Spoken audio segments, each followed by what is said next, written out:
karena saya tahu komunikasinya dengan Allah Subhanahu wa Ta'ala itu luar biasa. Puasa Nabi Daudnya per hari ini lebih dari 18 tahun. Abang sampai segitunya gak, Bang? Ya, sampai tahu. Oh, enggak. Berarti lebih jagoan Pak Jokowi ya? Ya. Dalam waktu-waktu tertentu dia bersemedi, dia bermunajat kepada Allah Ta'ala melebihi seorang ulama dan yang tidak pernah saya lihat dalam sejarah pergaulan saya. Teduh, tenang. Jadi ini orang memang tidak pendendam. Penjelasan Pak Ngabalin itu salah, karena saya sering bepergian Pak Jokowi makan di siang hari. Saya ke luar negeri ya, ke Thailand baru bulan pertama gitu, kan 3 hari di sana KTT ASEAN. Waktu makan siang gitu ya. Saya ke Australia kunjungan pertama ke negaraan ya, tiba makan di pesawat makan, jamuan kenegaraan makan, nggak ada. Itu nggak benar itu kalau puasa Daud. Pasti salah lah. Saya ke Kamboja juga makan tuh 3 hari berturut-turut, makannya kan bersama.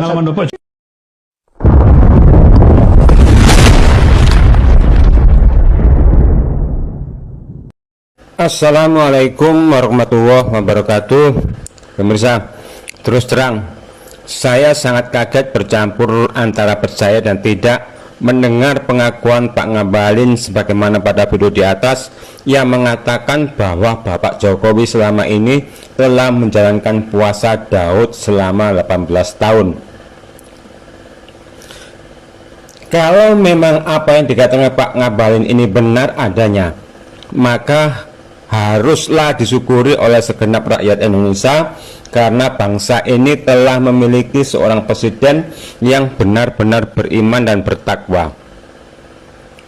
Sebab sebagai seorang muslim tentu kita yakin bahwa ketika sebuah negeri pemimpinnya orang-orang yang benar-benar beriman dan bertakwa, maka Allah Azza wa Jalla akan melimpahkan kesejahteraan dan kemakmuran bagi negeri tersebut.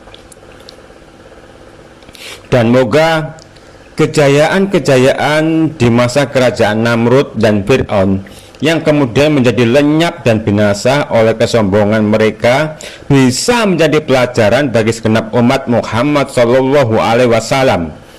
Dan kita berharap moga negeri ini sampai kapanpun tidak mengalami dipimpin seorang penguasa yang sombong lagi pendusta, yang senantiasa membutuhkan didampingi oleh para menteri-menteri penjilat.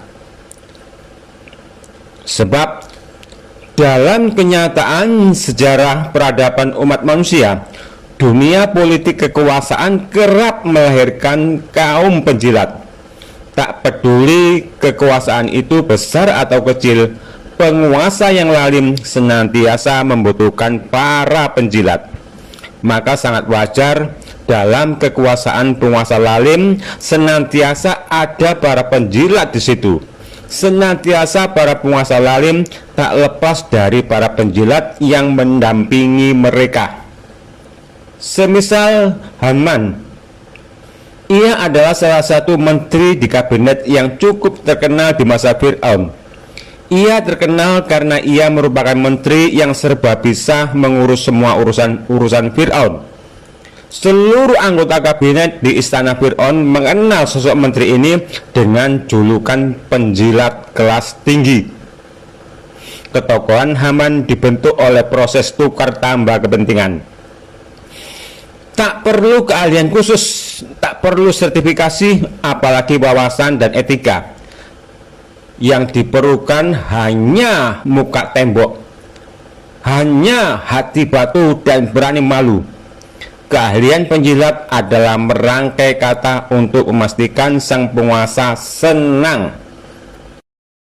Nah pemirsa, begitulah watak sang penjilat, dan begitu pula watak sang pemimpin yang zalim. Kedua sosok tersebut saling membangun simbiosis kepentingan mereka. Sang penjilat agar ia mendapat upah, uang dan jabatan, maka perlu bagi dirinya membuat berbagai pujian dan sanjungan terhadap pemimpin zalim tersebut. Dan bagi sang pemimpin zalim sendiri, membangun pencitraan atas dirinya melalui jasa para penjilat, para buzzer adalah sangat penting. Hal itu agar di mata rakyat pemimpin yang zalim tersebut nampak baik, nampak jujur dan amanah, sekalipun berbagai pujian dan sanjungan itu sebenarnya tidak ada pada dirinya. Dan memang demikianlah bahwa Allah Subhanahu wa Ta'ala akan semakin mencondongkan diri manusia untuk berteman dengan yang sejenisnya. Pemimpin dolim akan bersama dengan para penjilat. Wa kadzalika nuwalli ba'dadz zalimina ba'dam bima kanu yaksibun. Demikianlah kami jadikan sebagian orang-orang zalim berteman dengan sebagian lainnya sebagai balasan atas apa yang selalu mereka kerjakan. Nah pemirsa, dari fakta yang demikian, maka moga kita dijauhkan dari sifat dan karakter penjilat. Subhanaka Allahumma wa bihamdika asyhadu alla ilaha illa anta astaghfiruka wa atubu ilaik. Wassalamualaikum warahmatullahi wabarakatuh.